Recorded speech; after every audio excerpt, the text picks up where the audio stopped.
박수 한번 할까요? 제가 어느 총회 가니까 총회에서 설교하시러 나오신 목사님이 이러시더라고요. 저는 목사님들에게 설교하기가 제일 쉽습니다. 그러시더라고요. 제일 어려운 거는 교수님들 앞에서 설교하는 게 제일 어렵대요. 판단하고 비판하니까. 근데 목사님들한테는 설교하기가 제일 쉽습니다. 그랬더니 이유가 뭐예요? 그랬더니 어차피 안 들으니까요.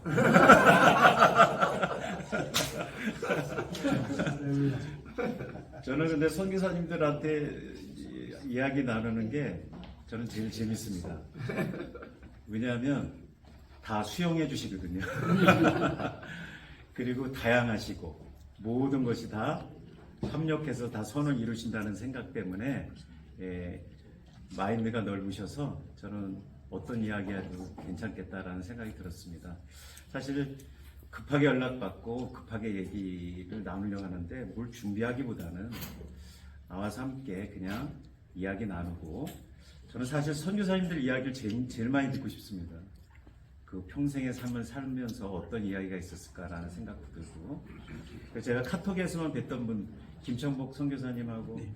이정 선교사님 얘기 들었고, 또 저기 얼마 만나뵀어 그 선교사님은.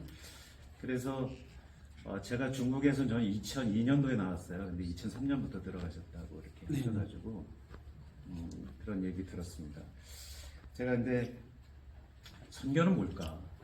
저 나름대로 이렇게 좋은 면에, 저는 중국에서 한 3년 정도 했었습니다. 먼저 98년도인가 들어가서 2002년 정도에서 나왔습니다. 그때 먼저 홀로 갔다가 한 달 만에 결혼하고 아내 데리고 갔어요. 거기서 살면서 집사람과 저와의 너와 나 사이에 이 문화 차이가 많지 않습니까? 근데 집사람은 또 중국을 모르고 언어도 모르고, 그래서 그런 충격들이 굉장히 많았는데 참 선교사란 무엇일까? 라는 생각을 많이 해보게 되는데, 그때 제가 느꼈던 건 그거였습니다. 삶이구나. 뭐 다른 게 없다. 여기서 사나 저기서 사나 똑같다. 라는 생각을 해보게 되었어요. 삶이라는 것. 제가 예전에 한 2년 정도, 3년 정도 지난 후에 선교 훈련을 받고 선교사로 이제 가 있던데, 사모 훈련이 있었습니다. 그래서 사모가 2박 3일 이렇게 수련회를 갔었어요. 수련회 갔으면 어땠을까요? 근데 결혼 생활도 그때쯤 되지 않았습니까? 2, 3년 되지 않았습니까? 그 아내가 없으면 어떻습니까? 선교지는 잘 모르겠는데 아내가 없을 때는 좀 그래도 제가 아는 선교사님, 간사님 얘기 들으니까 아내가 좀 덜 거룩했으면 좋겠대요. 왜 그래요? TV만 봐도 저쪽 그 주방에서 사탕 물러가라고 막 기도하네.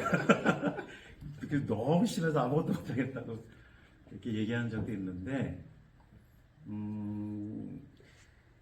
2박 3일 지난 후에, 한 하루 지난 후에 저에게 전화가 왔어요.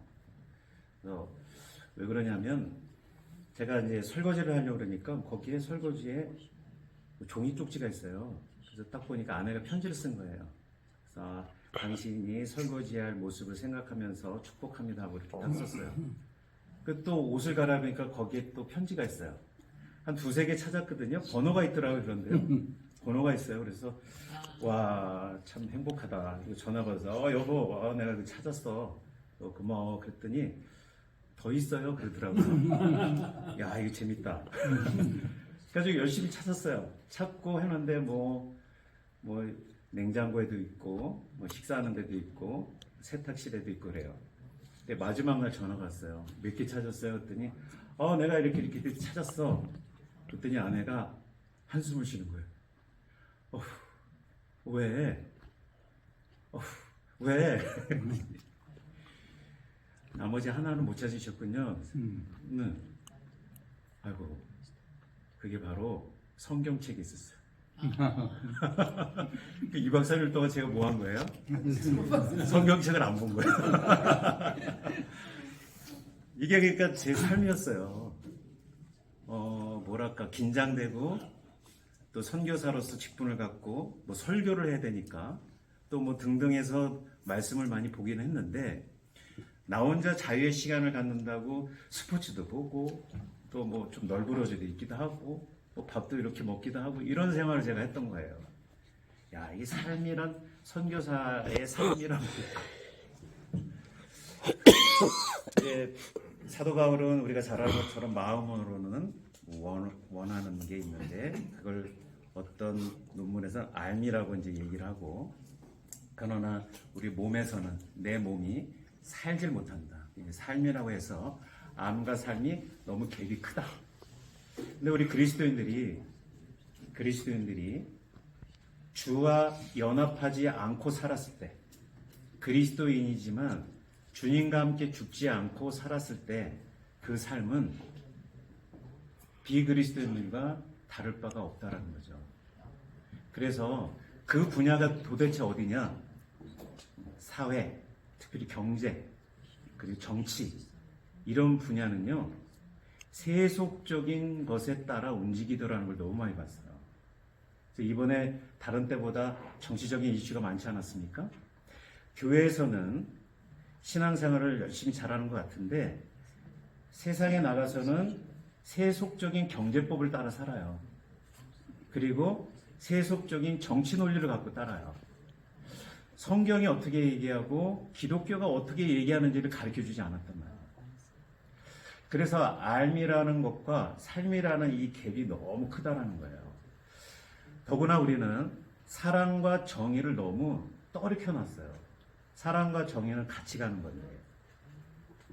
저는 김중원 목사님이 한번 아까 박성민 총무님도 얘기하셨지만 대표님이 얘기하셨지만 김중원 목사님 이야기 중에 딸을 이제 신학을 보냈는데 미국에 어느 날 남편감을 데리고 왔다는 거예요. 여러분 사랑하는 딸이 남편감을 데려오면 뭘 물어봐야 될 거예요? 뭘 물어보겠습니까? 내 사랑하는 딸을 가져가겠다는 이 도둑놈을 뭐라고 물어봐야 돼요? 검증을 해야 될까요? 김종호 목사님은 딱 하나 물어봤대요. 예수님 사랑하냐? 예수님 사랑하냐? 예. 그럼 됐다. 그래서 결혼 승낙을 해주신 거예요. 그래서 제가 국제적인 모임에 뒤에서 통역하시는 선교사님이 계셨는데 제가 그 방에 좀 있었어요. 다른 거 도와드리느냐고. 근데 잠깐 쉬는 타임에 저에게 이렇게 얘기하더라고요. 김중원 목사님 왜 이런 일을 하시는지 아느냐? 어떻게 이렇게 영성이 있고 영향력을 주는지 아느냐? 저한테 묻더라고요. 그거는 딱 한 가지 있다. 예수님을 너무 사랑하신다. 예수님을 사랑하신다. 이 알미라는 것과 이 삶이라는 것은 사실은 사랑으로 통합되는데 다 사랑으로 돼야 돼요. 어떻게 보면은 여러분이 어떤 한 영혼을 사랑했기 때문에 어떤 분은 제가 인도에 선교사로 가시는데요. 결혼하고 선교사로 바로 가시는데 이분들의 잠을 자면 그렇게 인도 영혼이 생각난대요. 사랑을 하기 때문에 못 베기고 떠난다. 이런 얘기가 있더라고요. 제가 어느 선교 대회 갔더니 선교사님 그러더라고요. 선교사를 어떻게 가야 될까요? 여러분 선교사를 다 알고 나면 선교사의 삶을 다 알고 나면 못 가요.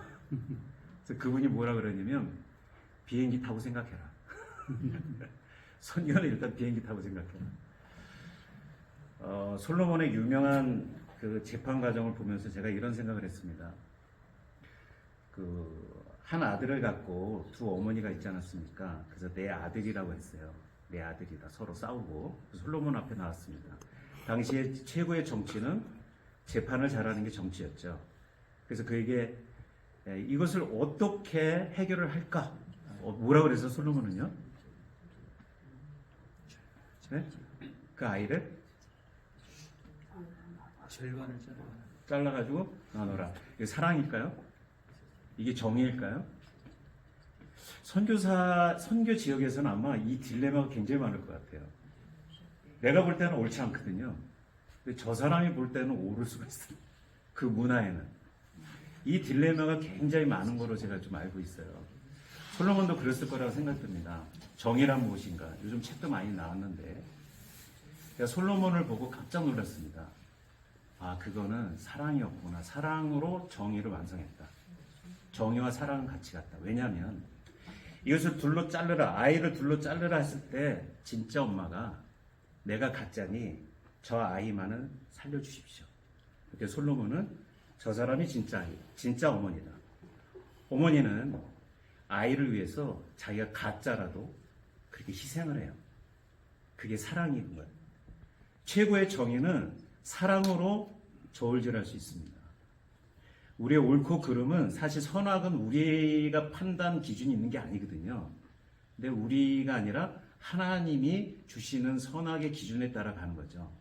결국에는 우리는 이 나라 대한민국을 사랑했고, 그리고 우리에게 부르신 그 지역에 있는 한 영혼 또는 어떤 부분에 대해서 내가 너무 사랑으로 끌려서 시작한 거예요. 근데 때로는 내 삶이 아는 것과 못 따라갈 때 어떻게 해야 됩니까? 무엇을 해야 됩니까? 내가 선교사 맞습니까? 아니면 나는 잘 살고 있는 건가? 라는 것을 돌아볼 때가 있었거든요. 근데 우리는 완벽하게 알지도 못하고 완벽하게 살지도 못합니다. 완벽했으면은 사람이 아니죠. 제가 어떤 영화죠? 조폭이 절에 들어가가지고 스님들하고 게임만 하는 영화 있어요. 아시나요? 보신 적 있나요? 근데 저기서 저는 목사이니까 그거 보고 은혜를 받았어요. 어떤 내용이냐면요. 스님들하고 조폭들하고 서로 싸워서 지는 쪽은 이제 스님들이 이기면은 조폭 나가라는 거고 뭐 그런 거였었어요. 조폭이 이기면은 거기 더 있는 거고 게임이 있었어요. 근데 1대1이 돼서 마지막 게임인데 거기 주지 스님이 문제를 냅니다. 이 항아리에다가 밑에 이제 깨진 거예요. 그래서 물을 부면은 이제 흘러나가잖아요. 그 항아리를 가득 채워라. 가득 채우는 쪽이 이기는 쪽이다라고 말을 해요.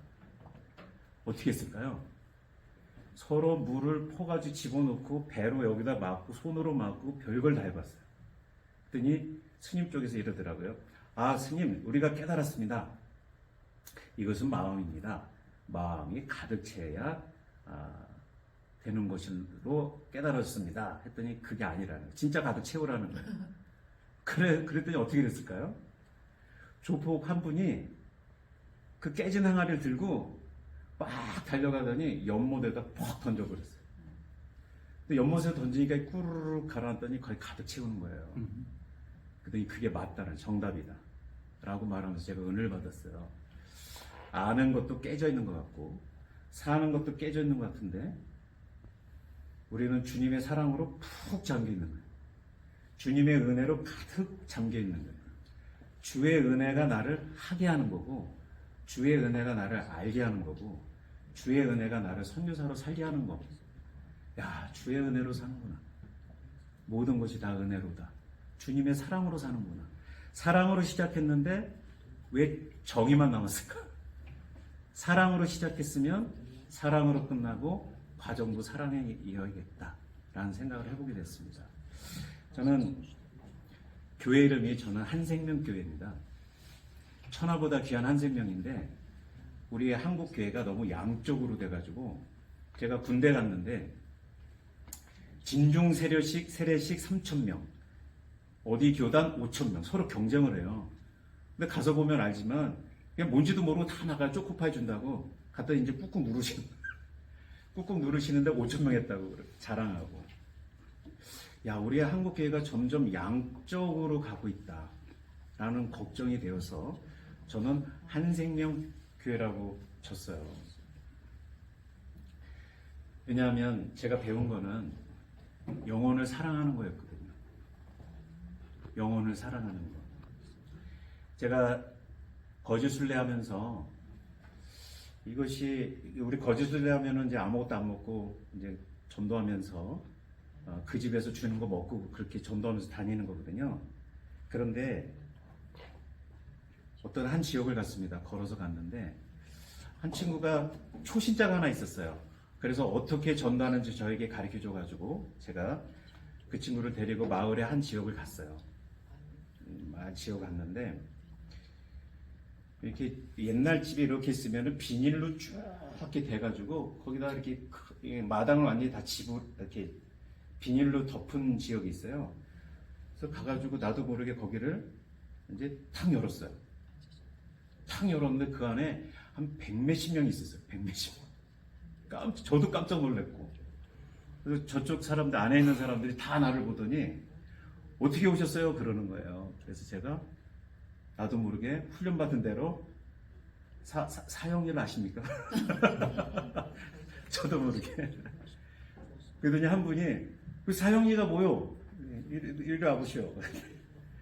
갔더니 한 분이 그 한갑잔치인데 가족들과 동네 분들이 모여가지고 노래를 불렀어. 노래방을 끝나고 마지막 끝나고 조용히 할 때 내가 문 연 거예요. 근데 들어오셔 하고 했는데 뭐라 그러는 거요? 그랬더니 이래서 제가 이렇게 전도하러 왔습니다. 그랬더니 한갑 맞은 그분이 요만한 거기에다가 안주 하나 넣고 내가 소주 한 잔 먹겠어. 소주 한 잔 먹더니 들으시는 거예요. 하나님은 당신을 사랑하시며 당신을 위한 놀라운 계획을 가지고 계십니다. 우리는 이렇게 죄에 빠져서 예수 그리스도가 우리 죄를 해결하셨으며 그리고 그를 믿는 자마다 누구든지 구원을 얻고 그 은혜로 우리가 주님을 영접할 수 있습니다. 하고 이렇게 기도문을 쭉 읽어드렸어요.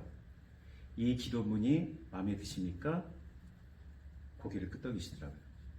그런데 이 기도문을 따라 예수님을 영접할 수 있습니다. 진실되게 이 기도문을 따라 읽으시면 예수님을 영접할 수 있습니다. 했더니 따라 하시는 거예요. 주 예수님, 나는 주님을 믿고 싶습니다. 나는 죄인입니다. 십자가에서 내 죄를 그 얘기를 다 읽고 난 다음에 눈물을 흘리시더라고요. 그랬더니 사람들 뒤쪽에 계신 분들이 울기 시작해 또 훌쩍훌쩍. 그 중에 가족들 중에 예수 믿는 분들이 있었는데 아버지를 구원하려고 그렇게 노력했대요. 평생. 그런데 그렇게 예수님을 안 믿는데 오늘 이 자리가 한갑잔치가 새로 예수님을 믿는 거듭난 생일이 되었다고, 영적으로 거듭난 생일이 되었다고 울고 계시는 거예요. 그래서 어쨌든 그렇게 너무 고마워하고 감사하고 해서 제가 이제 나와가지고 있었는데 거기 한갑잔치에 있었던 음식을 다 갖고 오신 거예요. 그래가지고 아주 거짓술래가 아니고 왕자술래라도 풍성히 먹고 다녔는데 그런 일들은 많이 있습니다. 저도 길을 가다가 녹록길인데 어떤 아이가 걸어와요. 근데 이 아이에게 전도를 하고 싶은 생각이 들어서 혹시 예수님을 얘기를 하는데 사형리를 통해서 알고 싶니 했더니 듣고 싶었어요. 그래서 서서 들었어요. 얘가 잘 안 들을 것 같더라고요. 근데 서서 들었어요. 그래서 기도문이 마음에 드니? 그랬더니 네. 그럼 기도를 날 따라해. 그랬더니 얘가 없어졌어요. 그때 봤더니 세면바닥에 반바지 입었는데 무릎을 꿇고 두 손 모으고 이러고 기도하는 거예요. 그래서 저도 앉아서 기도했어요. 무릎 꿇고 기도했는데 그 아이의 기도의 모습이 아직도 평생에 내가 남아서 잊지를 못해요. 저는 오늘 말씀을 사도행전에 빌립이 에티오피아 내시에 대해서 전도하는 모습을 보게 됐습니다. 성령이 강권하게 보내셔가지고 내시가 이사야서를 읽고 있었는데 그가 물어봐요. 읽고 깨닫느냐? 물어봐요. 읽는 것이 깨닫느냐? 그래서 제가 헬라어는 많이 아는 건 아니지만 이렇게 많이 찾아보면 있지 않습니까? 근데 읽다라는 것은 묵상이라는 뜻이에요. 소리내어 읊조리다. 깨닫느냐는 것은 기노스코 안다는 것이 안다는 거. 이 안다라는 것은 남녀가 아담과 하와가 동침함에 남녀가 비밀을 알고 하나님과 우리 사이에 그리스도의 비밀을 알고 체험됐다. 오감으로 체험됐다는 게 아는 거예요. 내가 대통령 알지만 대통령 날 모르잖아. 이게 아니라 깊이 있는 교제. 이것을 안다. 이게 체험이에요. 근데 이 읊조리다라는 것은요. 소리내어 읽다라는 건데 묵상이라는 뜻이에요. 근데 여러분도 알다시피 이 묵상이라는 것은 사자가 먹이를 물어가지고 으르렁거린다는 뜻입니다. 왜냐하면 먹이를 놓지 않으려고. 놓지 않으려고 으르렁거리면서 이것을 내 것으로 씹어 넘기려고 하는 것이에요. 그것이 안 되는 이유가 뭐냐? 이제 말씀의 부족이 있죠. 그래서 그것을 빌립이 깨닫게 하고 그것이 체험이 되어서 내시는 그 나라에 가서 아마 복음의 전도자가 되었지 않았을까라는 생각이 듭니다. 자, 저는 CCC 간사였고 학생 운동을 했고 저는 캠퍼스에 나가서 제 주변에 있는 캠퍼스라면 다 전도를 했습니다. 그리고 CCC를 세웠고 뭐 다른 거 없어요. 그냥 사랑하기 때문에 제가 캠퍼스를 사랑하기 때문에 어떤 캠퍼스든지 제가 가가지고 그냥 두들겨서 전도해서 그 캠퍼스의 제자화를 만들고 그랬는데 지금은 해외나 한국이나 어디든지 네트워크가 돼서 같은 지역으로 함께 공유를 하면서 우리는 이 일을, 이 사역을 감당할 수 있는 영적인 그물과 같이 연결되어 있다고 저는 봅니다. 저는 서경석 목사님을 통해서 사회적이고 경제적이고 정치적인 이 감각과 기독교적인 가치관을 어떻게 실현할 수 있는지를 통해서 여러분과 함께 손발이 엮어서 같이 한다면은 세계적인 기독교 운동을 일으킬 수 있다고 저는 봅니다.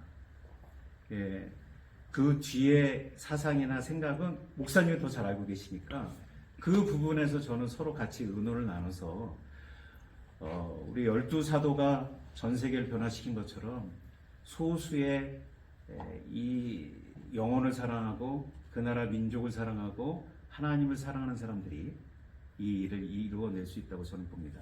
그 뒤에 이야기는 우리 서경석 목사님하고 더 이야기 나누고 나중에 더 좋은 이야기를 같이 함께 나눴으면 좋겠습니다. 감사합니다. 그 기니코나클리의 김윤형 선교사님이 그 선교사들의 방에다가 글을 올리기, 코디네이터 방에다가 글을 올리기를 참 요번 이 행사에 자기 참석 못한 게 너무 아쉽다. 그리고 이 행사를 금년 말쯤이든지 한 번 더 하면 어떻습니까? 그리고 미리 연락을 해주면 본부의 허락을 받아서 참석하고 싶다. 그런 얘기를 했거든요. 그래서 그 얘기를 들으면서 그 다음에 우리 김성광 목사님이 우리가 이런 식으로 만나서 결속을 하는 게 너무 중요하다. 그래서 이런 관계를 맺어야 이게 큰 운동이 될 수 있다. 그래서 우리가 선교사들이 한국에 와가지고 우리와 함께 한 주일쯤 생활을 같이 하는 게, 그런 시간을 갖는 게 너무 중요하다 하는 거를 제가 이번에 분명히 깨닫게 됐습니다. 그래서 지금 11월 25일이 세계 국제 협력의 날이거든요. 그전에는 ODA의 날이라고 그랬습니다. 그래서 11월 23일 날이 서울에서 ODA 획기적 증액을 위한 행진입니다. 그래서 그날 해외 선교사들이 한국에 들어와서 행진에 같이 참여하자. 그리고 그 다음에 그때부터 해가지고 한 주일 내지 열흘 정도를 제2차 선교사 세미나를 그때 가서 했으면 좋겠다. 그래서 그때는 할 수만 있으면 한 20명 내지 30명 정도가 들어오면 좋겠다. 그리고 그 정도는 아마 충분히 들어오리라 그렇게 생각이 듭니다. 그리고 그렇게 들어오는 행사를 꼭 하지 않으면 안 될 것이다 그렇게 생각이 듭니다. 근데 저는 그때가 되면은 그때 행사를 할 때 그 행사 중에 한 이틀 정도는 어떻게 우리가 전 세계의 기도 학생 운동을 일으킬 것인가 라고 하는 것을 가지고 프로그램을 했으면 좋겠다 그런 생각이 듭니다. 그래서 우리 선교사님들도, 우리 사랑의 나눔 지부장님들도 참여하지만 또 동시에 CCC 출신의 선교사들도 좀 열심히 참여하도록 그렇게 해가지고 거기서 우리가 기독학생 운동을 어떻게 교육할 것인가, 뭘 가르칠 것인가, 교재는 뭐로 할 것인가, 그런 여러 가지들을 거기서 다 논의를 해가지고 그것이 끝나면은 그런 이제 노하우를 가지고 각 나라에서 기독학생 운동을 본격적으로 시작하도록 그렇게 하면 좋지 않겠느냐 그런 생각이 듭니다. 그래서 그때 이제 목사님은 그런 기독학생 운동의 교재는 어떻게 만들어야 되나, 또 우리는 학생들에게 한국에 대해서 교육을 해야 되거든요. 한국이 극빈국에서 어떻게 선진국으로 이렇게 올라오게 되었는가 하는 과정을 가르쳐줘야 되고, 그래서 새마을 운동도 가르쳐줘야, 산림 녹화 운동도 가르쳐줘야 되고, 그 다음에 우리나라 학생 운동도 가르쳐줘야 되고, 시민 운동도 가르쳐줘야 되고, 왜냐하면 부정부패나 빈부의 양극화 이런 거를 극복하는 방법은 경실련 같은 시민운동이 있어야 되는 거예요. 그게 없으면은, 그래서 이렇게 합리적인 시민운동이 그런 문제를 해결하면 피를 흘리지 않고 정의가 실현되고 평화가 실현되는 그런 걸 만들 수가 있거든요. 그래서 그런 한국에서의 여러 가지 경험을 종합을 해가지고, 그래서 종래의 CCC를 그대로 답습하는 게 아니라 CCC를 기본으로 해서 거기다가 새로운 인풋을, 새로운 거를 결합을 해가지고, 그래서 존경받는 나라 운동을 선교사들한테 잘 퍼뜨리고, 그러면서 기독학생 전 세계를 그야말로 하나님의 나라가 이 땅에 오도록 하는 그 일을 기독학생 운동을 통해서 하도록 하는 것을 했으면 좋겠다, 그렇게 생각이 됩니다. 그래서 이야기는 여기까지 하고, 이제 여러분들이 의견을 좀 얘기하시는, 여러분들이 이렇게 했으면 좋겠다, 저렇게 했으면 좋겠다, 그런 말씀을 해주셨으면 좋겠다, 이렇게 생각합니다. 예. 아마 9시 반쯤이면은 이제 진흥회, 중소기업 진흥회에서 오실 거예요. 그래서 시간이 한 10분 정도 남아 있는데, 이제 여러분들 그런 얘기 좀 나누시면 좋겠습니다. 제가 중국에 광서성이라 난닝에 있었습니다. 근데 거기에 그 미용사 팀을 데려와서 고아원 사역을 했어요. 머리 깎아주고 하는. 거기 양로원도 같이 있었는데, 그 아이들을 깎아주러 갔더니 빡빡으로 밀을 해요. 그래서 밀어줬는데 저쪽을 보니까 저쪽 가서 아이들이 맞더라고요. 그러고 또 다른 고아원이 있어서 그 외국인이 한다 그래서 가봤어. 그랬더니 그 외국인이 여행 왔다가 그 고아원에 맞는 아이들을 보고 너무 가슴이 아파서 15명을 데리고 나와가지고 고아원을 차렸대요. 그래서 자기가 거기서 살게 됐다고. 그런데 15명이 아니라 지금은 한 40명, 50명 정도 됐는데, 그 고아원을 갔더니 아이들이 우리를 보고 샬롬으로 인사해요. 그리고 절름발에도 있고 좀 몸도 안 좋고 그런데 얼굴이 너무 평안하고 밝아요. 그리고 거기에서는 기독교 교육을 가르쳐도 뭐라고 터치를 안 합니다. 왜냐하면 어두운 곳을 가르쳐 주기 때문에. 더불어 아이들에게 기술 교육을 가르치더라고요. 왜냐하면 그 중국은 잘 아시겠지만 아이들이 많으면 이제 버리잖아요. 그 아이들이 버려서 저는 아직 거기서 그 소매치기 하는 이래서 변화된 전도사를 제가 만났거든요. 본인이 3번째 태어나서 버렸대요. 등록하면 세금이 많으니까. 그런 사람들이 많아요. 그런데 그런 아이들이 이제는 예수 믿고, 그리고 기술을 갖고, 자기가 변화된 인생이기 때문에 어디든지 찾아가는 것을 제가 보게 됐거든요.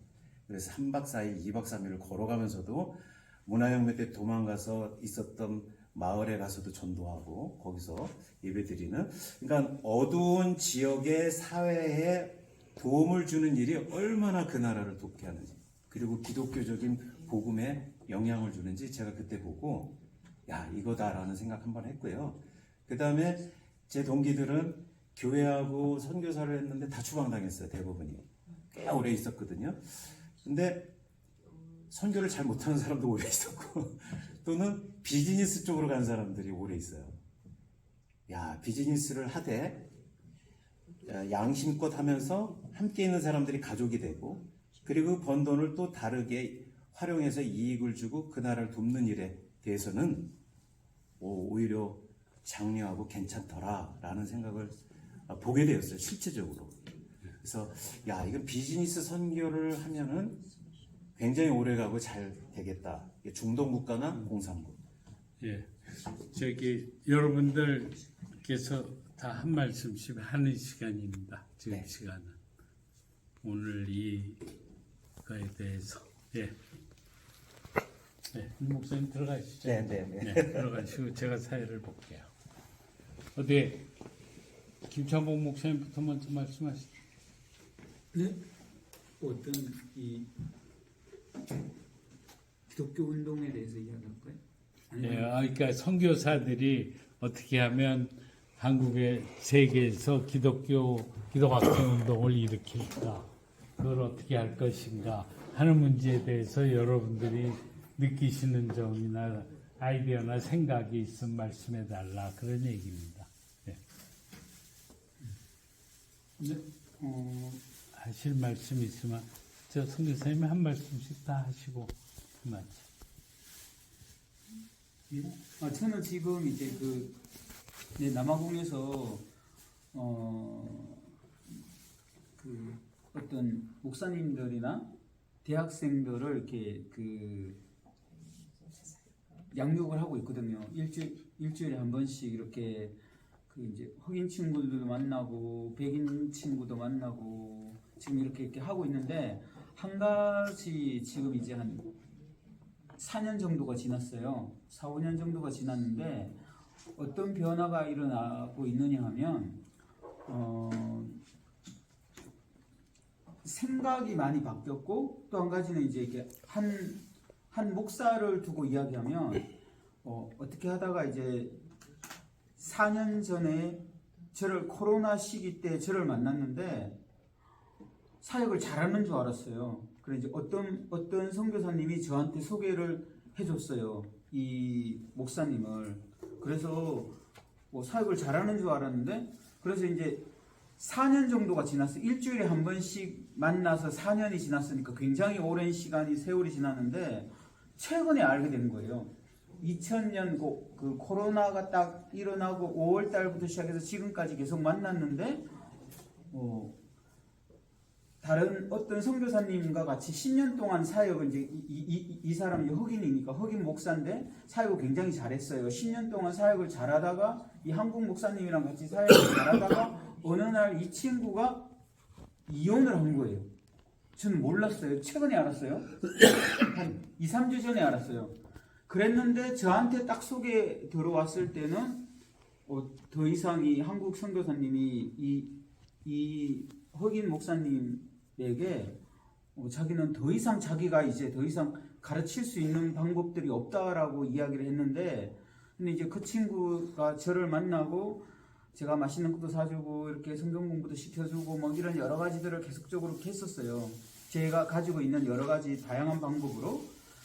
최근에 딱 했던 말이 뭐냐면, 나 이제 살아났다라고 하면서 아주 옛날에는 자기가 그 설교를 되게 잘해요. 왜냐하면 이제 예를 들어서 어떤 경상도 어떤 지역에서 그 목사가 이 많은 목사들 앞에 가서도 메시지를 그렇게 잘하는 친구예요. 이 친구가 나중에 딱 알고 봤더니만. 그랬는데 이 친구가 저를 만났을 때는 삶이 무너졌대요. 나는 몰랐는데 삶이 무너졌는데 4, 5년 정도가 지나니까 이제는 다시 삶이 살아났고, 또 한 가지 뭐냐면 옛날에는 자기가 잘나고 똑똑해서 이 흑인 커뮤니티에서 메시지도 하고 막 그랬었는데 이제는 제가 영어 이름이 조셉이에요. 나는 조셉을 통해서 섬기는 리더십이 뭔지를 배웠다라고 이야기하면서 삶이 진짜 바뀌고 자기 딸도 삶이 바뀌고 이 주변이 막 바뀌기 시작해요. 그래서 이제 어제도 제가 아침에 일어났더니만 제가 이제 오고 나서 이제 그 남아공에서 오고 났는데 매주 화요일, 수요일 날 이 친구가 이제 다른 흑인 친구들을 3-4명 정도로 이제 이렇게 양육을 해요. 그 외에 다른 양육을 하는 것들은 그러니까 이 친구가 이렇게 영향력이 굉장히 많아서 뭐 한 25명, 30명도 이렇게 앉혀놓고 설교도 하고 뭐도 하고 막 이런 것들을 되게 많이 하는데 한 가지 정확하게 깨닫게 된 거는 한 영혼에게 이렇게 투자하는 거 그리고 진짜 전심을 다해서 투자하면 이 한 사람이 바뀌기 시작하고 그 주변의 사람들이 바뀌기 시작해요. 그런데 이 친구 표정이 밝아졌고 근데 이 친구 이 한 목사를 통해서 삶이 변하는데 지금 이제 다른 캠퍼스를 이제 개척하기 시작했어요. 하나씩. 그러면서 한 가지 진짜 감사한 게 제가 이제 이렇게 사람들이 이렇게 제가 이제 이렇게 맥도날드 이렇게 KFC 같은 데서 이제 양육을 하면 뭐라 그러냐 어떤 사람들이 와서 너는 한국 선교사인데 교회를 가지고 있느냐 이렇게 물어봐요. 그럼 저는 이렇게 이야기해요. 나는 너의 한 사람 한 사람이 이렇게 내가 가르치고 있는 이 제자 한 명 한 명이 나는 교회라고 생각한다. 나는 교회 건물을 짓지는 않는다. 그런데 니네 한 명 한 명이 교회다라고 이렇게 이야기를 해줬어요. 그런데 삶이 바뀌는 걸 보면서 저도 최근에 이제 확실히 그동안 제가 이제 한국에서도 사역을 하고 중국에서도 제자 양육 사역을 많이 하고 그러니까 저를 통해서 지금까지 한 젊은 친구들이 소망이 보이는 거예요. 그러니까 이제 결론적으로 말하면 아프리카는 그렇게 빨리 안 가요. 빨리 안 가더라도 천천히 해 나가기 시작하면서 이 친구 한 명을 통해서 이제 연결되어지고 있는 이 현지인들에게 엄청난 영향력들이 끼쳐지고 있는 것들. 그리고 이제 지금은 이 친구 한 명이 그곳에서 들어가서 이렇게 막 20명, 30명 막 이런 그룹들이 막 굉장히 많이 일어나거든요. 저한테도 막 어떨 때는 불러요. 와가지고 여기서 설교 좀 해달라고. 나는 절대 설교 안 해요. 거기 가서. 그거는 네가 알아서 하라고. 나는 여기서 이렇게 도와는 줄 수 있는데 그러면서 핵심적인 포인트는 뭐냐면 제가 했던 방법 한 영혼이 천하보다 귀하다는 이 포커스를 잃어버리지 않고 천천히라도 포커스만 잘 맞으면 이 돋보기에 태양이 비치고 태양이 끝났어요. 이제 태양이 비치고 여기에 불이 날 수 있다는 거죠. 네, 그래서 이건 반드시 우리가 해야 되는 거고 이제 서서히 한 영혼이 변하면 서서히 시간이 지나면서 뭐냐면 무브먼트가 일어나기 시작해요. 그래서 우리가 반드시 이렇게 영적인 운동들이 지금 이제 기대가 더 많이 되고 있어요. 혹시 세 분 목사님, 선교사님 중에서 또 의견이 있으시면 좀 하시고 싶은 말씀이 있으면.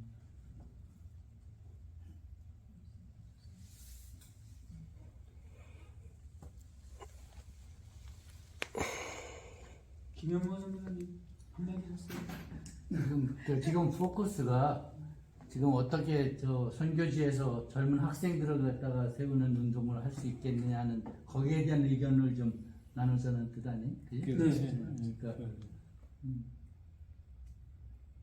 저희 스리랑카는 지금 청년들이 굉장히 지금 갈급하고 또 학생들 청소년부터 청소년, 청년, 초등학생도 물론이죠. 중학생, 고등학생, 청년 이 아이들 굉장히 사회적으로 힘들기 때문에 갈급하거든요. 그래서 이제 걔네들한테 이제 정확한 복음의 말씀을 줬을 때 아이들이 이렇게 막 일어난 그 현장을 저희가 목격을 하는데 이걸 어떻게 이런 그 시스템 안에 담을까가 사실 저에게 큰 숙제예요. 이 갈급한 마음이 너무 많은 거예요. 그래서 제가 캠프를 열면은 아이들이 완전히 뭐 회개하고 울고 막 이렇게 주님께 돌아오고 전혀 크리스찬이 아닌데도 이렇게 캠프만 열면 넌 크리스찬 들어가지고 주님을 막 영접해요. 근데 그 아이들을 어떻게 시스템 그 안에 담아서 그 기독교 학생 운동을 시작해서 이렇게 교회 안으로 담을까 하는 게 저희의 사실은 숙제고 과제예요. 그럴 것 같아요. 예. 그 사실은 그거를 같이 경험을 나눠서 그걸 잘 만들어가면은 참 필요할 것 같아요. 그리고 사실은 목사님 저희가 이제 이런 아이디어와 사실 아이디어 있고 그 어떻게 해야 될지 사실 좀 알겠어요. 그 아이들을 한번 이렇게 그런 무브먼트 일으켜서 한번 이렇게 캠프로 딱 담을 때 아이들이 사실은 한번 딱 담으면은 몇 밤 며칠 하잖아요. 그러면 그 아이들을 담을 만한 그런 뭐라고 할까요? 그 장소라든지 또 뭐라고 했죠? 먹을 거. 아이들은 이제 장성한 아이들이기 때문에 일단 먹어야 되잖아요. 그렇게 그런 게 없어요, 사실은. 그래서 그런 게 이제 좋은 시스템과 구조가 되면 굉장히 많은 이제 저희 나라는 이미 이제 엄청나게 많이 복음을 전하고 있기 때문에 이제 이런 시스템 안에 이런 좋은 내용 안에 저희 담으면은 굉장히 좋은 리더들이 나올 수 있는 것을 저희가 보고 있습니다. 그러니까 이제 한국에서 말해요. 우선 샘플로 그런 기도 학생 운동을 만드는 샘플이 몇 나라에서부터 시작을 하면은 그다음에 그거를 한국에다가 보고를 하고 리포트를 하고 그러면 그다음에 그 이야기를 들으면서 한국에서 저 기독학생 운동이 일어나는 게 정말로 중요하구나 라고 느끼는 사람들이 그 성금을 내도록 하고 돈을 내도록 해서 지원을 해서 그 기독학생 운동이 각 나라에서 일어나도록 재정적으로 돕는 일을 한국에서 할 수 있으면 참 좋지 않을까 그런 생각이 들어요. 그래서 나는 기독학생 운동은 한국에서 이 서포팅 그룹이 만들어지는 게 꼭 필요하다. 근데 이거는 코이카의 지원을 받을 수가 없거든요. 그래서 이거는 정말 저렇게 기독교 지도자를 양육하는 게 필요하다라고 생각하는 사람들의 도네이션으로 돼야 되는 거예요.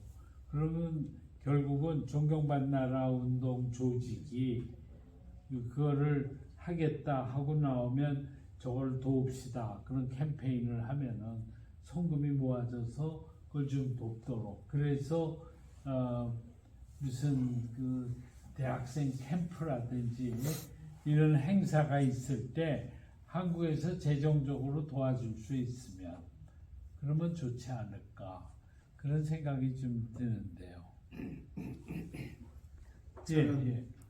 저는 뭐 청년 사역을 하고 있지 않지만 제가 청년들을 바라봤을 때 청년 하면은 일단은 그 청년들의 그 속성을 알아야 되잖아요. 그래서 우리나라에서 지금 K-팝이나 뭐 K-컬처나 이런 것들이 유행하잖아요. 그래서 이거 하기 때문에 청년들은 뭔가 이렇게 카테고리를 정해놓고 거기다 끌어당기는 거는 아니다고 보거든요. 왜냐하면은 이 사람들은 자꾸 분출하는 건데 막 빡빡한 그런 카테고리처럼 그런 카테고리 속으로는 들어오기가 어려울 것 같아요. 그래서 저는 이렇게 생각하기는 예전에 제가 이제 CCC 할 때 대구 CCC였거든요. 그때 유명설 간사님이 저희 간사님이셨는데 그때 CCC에서 창단했던 게 굿라이프라고 보컬 그룹을 만들었어요. 그래서 이렇게 그 보컬 그룹을 통해서 막 찬양 이런 것들을 막 했는데 이 찬양 젊은 청년들한테 이 젊은 청년들은 에너지가 굉장하잖아요. 이 밖으로 뭔가 분출을 해야 되는데 그거를 다른 쪽으로 분출하기보다는 이 찬양이라는 이 모티브를 통해 가지고 분출할 수 있도록 만들어주는 것도 괜찮은 사역이라고 보고 있습니다. 예. 그래서 이제- 당연하죠. 예. 당연히 예. 그러니까 아무튼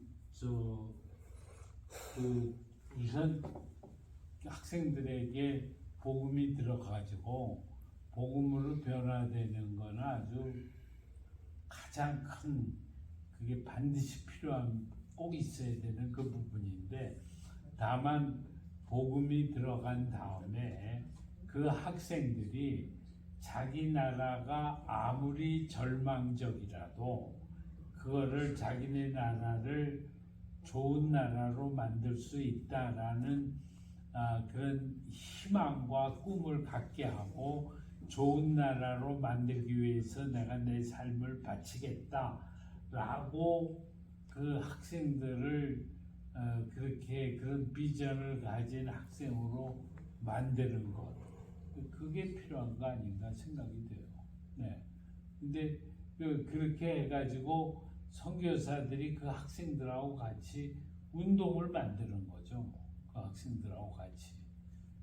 그리고 그 학생들하고 같이 시민운동도 하고 또 뭐 정직운동도 하고 의식개혁 운동도 하고 우리나라의 선교 한국처럼 이런 것들을 좀 이렇게 벤치마킹 해가지고 나라마다 그런 무브먼트를 일으키면은 좋다고 그렇게 생각해요. 그렇죠. 그러니까 학생들을 갖다가 뭐 몇백 명, 뭐 1000명 이런 식으로 해서 빅 행사도 만들고 그러면 그 빅 행사를 한국 교회에다가 보고하고 한국 교회로부터 특별히 그거를 도네이션도 받고 또 연사로도 좀 예. 와서 젊은 설교도 해주시고 젊은 청년들 같으면 보컬 그룹 하면은 뭐 몇 명 안 되잖아요.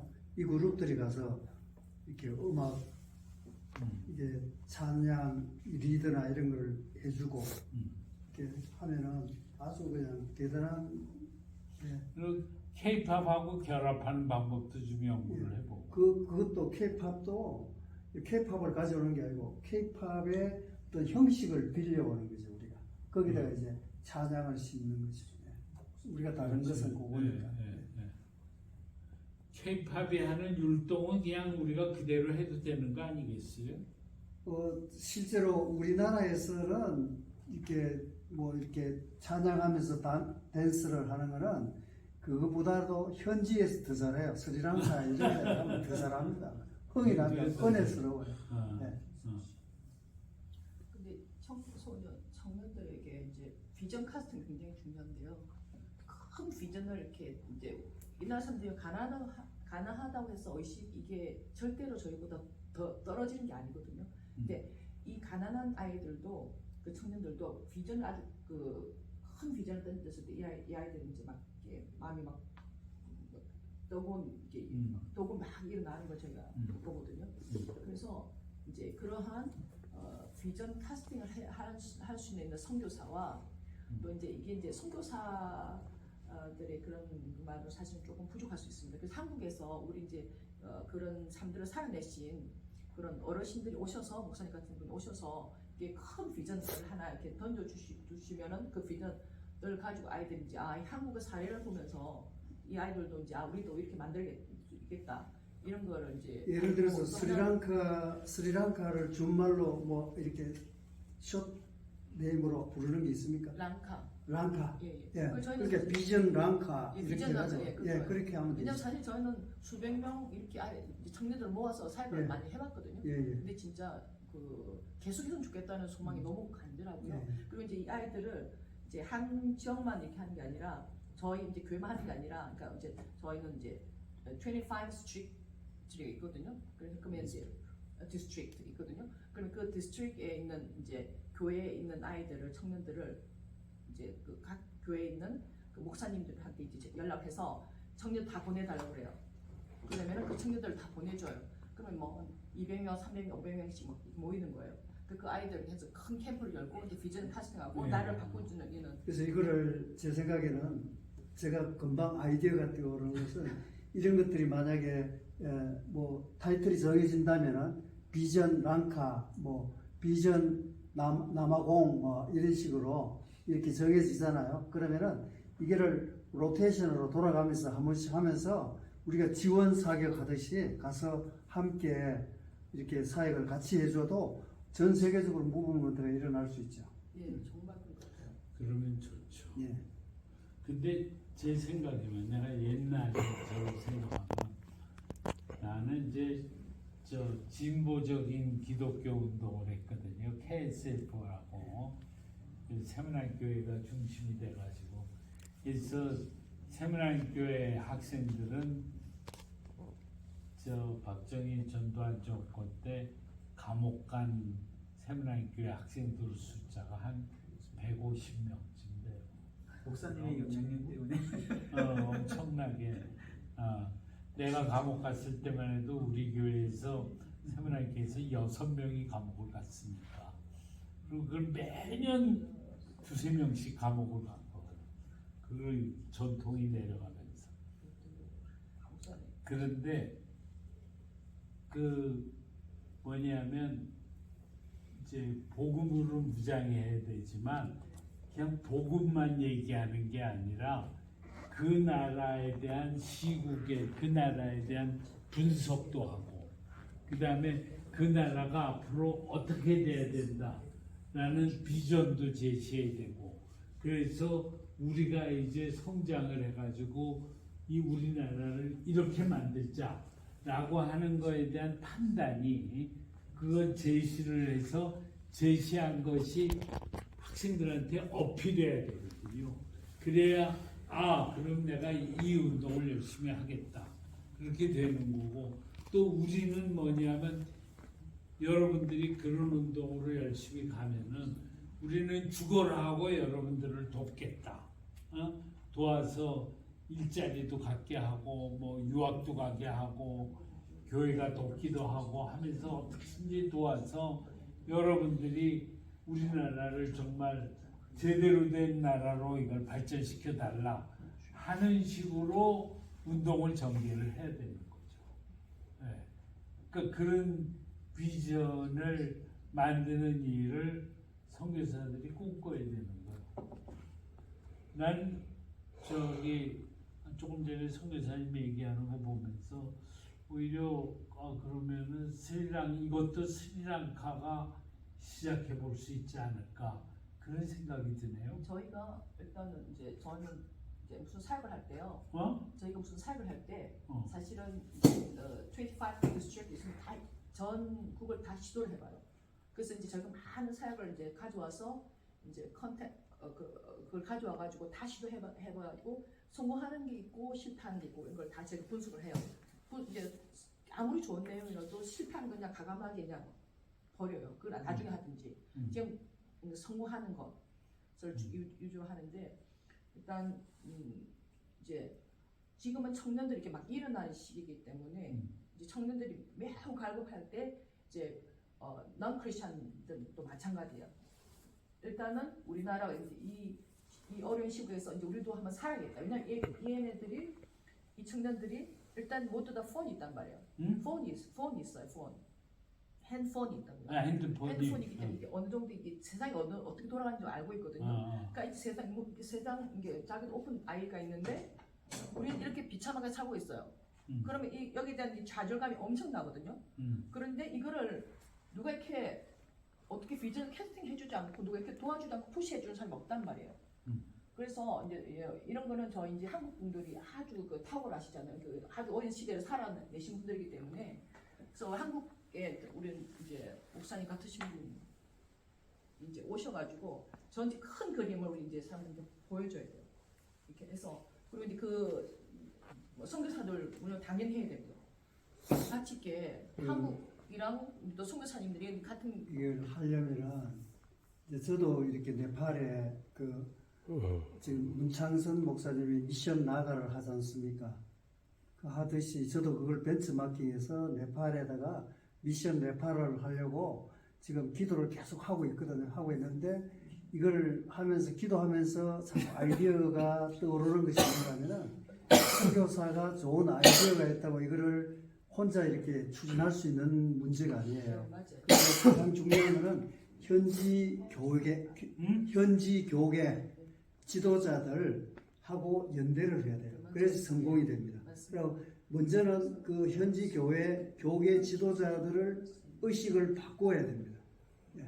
그러니까 그 일을 먼저 해야 돼요. 그래서 그 처음에는 이 일을 크게 잡으면 안 되고 조그만하게 해갖고 소문을 자꾸 내야 됩니다. 예. 그래서 지금 제가 이렇게 이런 것들을 이렇게 큰 교회, 네팔에는 큰 교회 목사님들한테 현지 목사님들 제안을 했을 때 너무 좋다고 그래요. 예.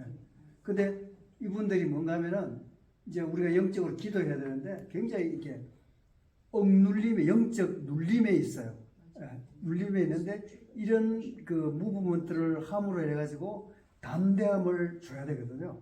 그 네팔이나 뭐 스리랑카 이런 데는 그 복음을 맘 놓고 확 전할 수 있는 나라가 아니잖아요. 그러니까 눌려 있는 상태인데 이거를 밖으로 표현하도록 만들어줘야 되는데 이걸 이렇게 선교사들이 해야 되고 해야 근데 되거든요. 나는 말이에요. 그 나라 상황이 아주 어렵잖아요. 난 어려운 거가 오히려 좋은 거다 이렇게 생각해요. 그러니까 제가 한국에서 열심히 기독학생 운동할 때 우리는 완전히 그냥 유신 독재 하에서 완전히 억눌려 있을 때였다고요. 억눌려 있을 때인데 그때 기독학생 운동 속에서 빛을 본 거예요.